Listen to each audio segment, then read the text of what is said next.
کہ زخم پر زخم کھا کے نکلے ہیں ہم مگر مسکرا کے نکلے ہیں، سر جھکانے کا حکم جب آیا، سر جھکانے کا حکم جب آیا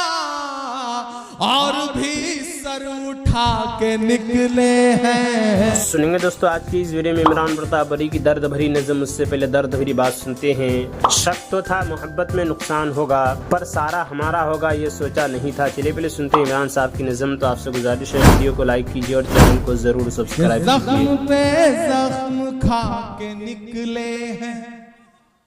ہم مگر مسکرا کے نکلے ہیں، زخم پہ زخم کھا کے نکلے ہیں ہم مگر مسکرا کے نکلے ہیں، سر جھکانے کا حکم جب آیا، اب یہاں سے وہاں تک ایک بھی ہاتھ خاموش نہیں رہنا چاہیے۔ اور جو ڈائس میں میرے ساتھی بیٹھے ہیں ان سے بھی گزارش کر رہا ہوں کہ داد دینے کی ذمہ داری، مشاعرے کو بنانے کی ذمہ داری صرف نیچے بیٹھے لوگوں کی نہیں ہے۔ آپ 4 فٹ اوپر ہیں تو اس کا یہ مطلب نہیں کہ آپ ان سے بہتر ہیں۔ صحیح بات ہے۔ جس طرح ترازو میں 2 پلڑے ہوتے ہیں، جھکا وہی پلڑا رہتا ہے جس میں وزن زیادہ ہوتا ہے۔ یہ زیادہ وزندار لوگ ہیں، یہ رات کے 9 بجے سے مشاعرے کو مشاعرہ بنا رہے ہیں، تو سب کی ایک ساتھ سب کی شرکت ہوگی تو یہ مشاعرہ اور بہتر بن سکے گا۔ ادھر جو دوست کھڑے ہیں ان کی بھی شرکت ہو۔ میں پڑھتا ہوں اور ٹھنڈ ہے، مجھے پتا ہے آپ ٹھنڈ کی وجہ سے جیب میں ہاتھ ڈال کے کھڑے ہیں، تھوڑا جیب سے ہاتھ نکالیے، پیسے مت نکالیے، جیب سے ہاتھ نکالیے، مجھے ہاتھ کی ضرورت ہے، تنوج پنیا کو بھی ہاتھ کی ضرورت ہے، آپ کے ساتھ کی ضرورت ہے۔ میں پڑھتا ہوں کہ زخم پہ زخم کھا کے نکلے ہیں کیا کہنا ہم مگر مسکرا کے نکلے ہیں، سر جھکانے کا حکم جب آیا، سر جھکانے کا حکم جب آیا اور بھی سر اٹھا کے نکلے ہیں، اور بھی سر اٹھا کے نکلے ہیں، نعرہ حق لگا کے نکلے ہیں، نعرہ حق لگا کے نکلے ہیں، زخم پہ زخم کھا کے نکلے ہیں ہم مگر مسکرا کے نکلے ہیں۔ آپ کو کسی بھی لمحے یہ اگر لگے کہ وہاں پہنچ کر کے عمران بدل گیا تو مجھے ٹوک دینا۔ یہ 4 مصرے پھر پڑھ دیجئے۔ جی میں حاضر کرتا ہوں، میں پڑھتا ہوں، مجھے پیچھے سے بھی آپ سب کی دعائیں۔ جب تک ایک ایک آدمی کی داد نہیں ملے گی میں اس نظم کا پہلا بند نہیں پڑھوں گا۔ میں پڑھتا ہوں کہ زخم پر زخم کھا کے نکلے ہیں ہم مگر مسکرا کے نکلے ہیں، سر جھکانے کا حکم جب آیا، سر جھکانے کا حکم جب آیا اور بھی سر اٹھا کے نکلے ہیں، نعرہ حق لگا کے نکلے ہیں، نعرہ حق لگا کے نکلے ہیں، کہ ظلم کی رات سے نہیں ڈرتے، سخت حالات سے نہیں ڈرتے، ظلم کی رات سے نہیں ڈرتے، سخت حالات سے نہیں ڈرتے، تم کو تاریخ یہ بتا دے گی، تم کو تاریخ یہ بتا دے گی، ہم کسی بات سے نہیں ڈرتے، ہم کسی بات سے نہیں ڈرتے۔ واہ واہ واہ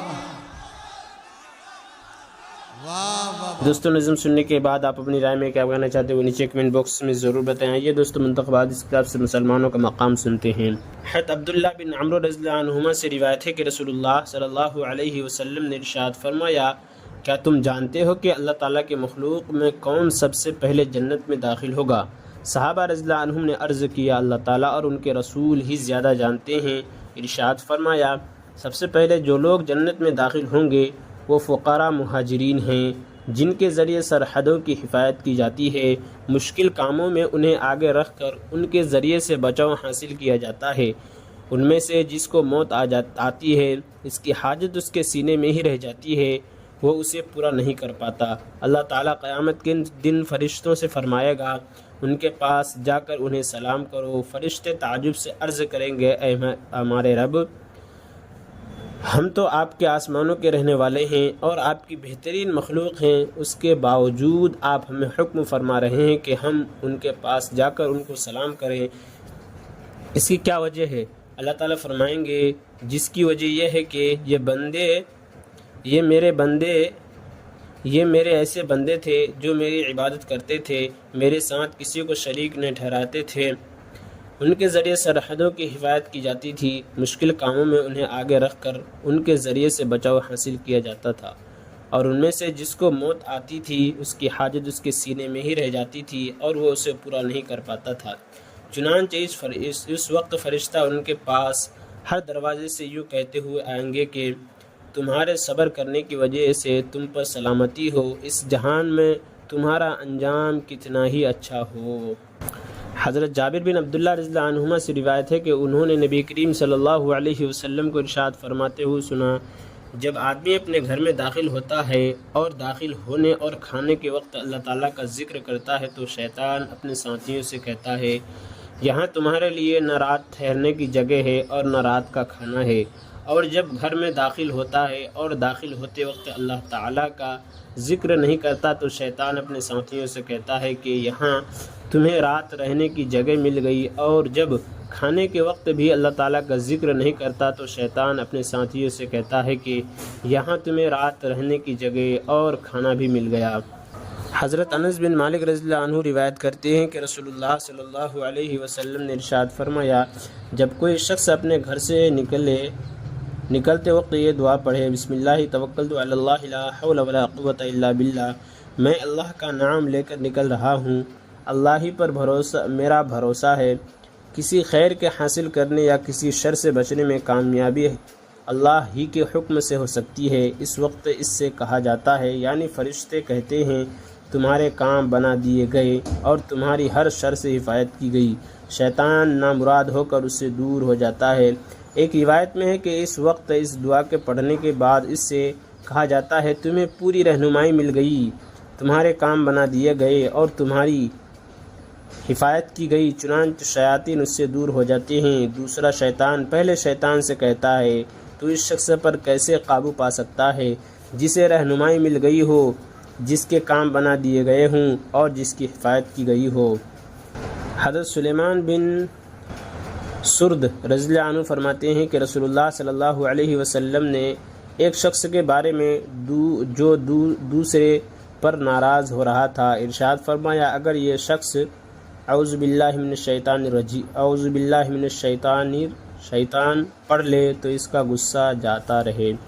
حضرت عبداللہ بن مسعود رضی اللہ عنہ سے روایت ہے کہ رسول اللہ صلی اللہ علیہ وسلم نے ارشاد فرمایا جس شخص کو فاقہ کی نوبت آ جائے اور وہ اس کو دور کرنے کے لیے لوگوں سے سوال کرے تو اس کا فاقہ بند نہ ہوگا، اور جس شخص کو فاقہ کی نوبت آ جائے اور وہ اس کو دور کرنے کے لیے اللہ تعالیٰ سے سوال کرے تو اللہ تعالیٰ جلد اس کی روزی کا انتظام فرما دیتے ہیں، فوراً مل جائے یا کچھ تاخیر سے۔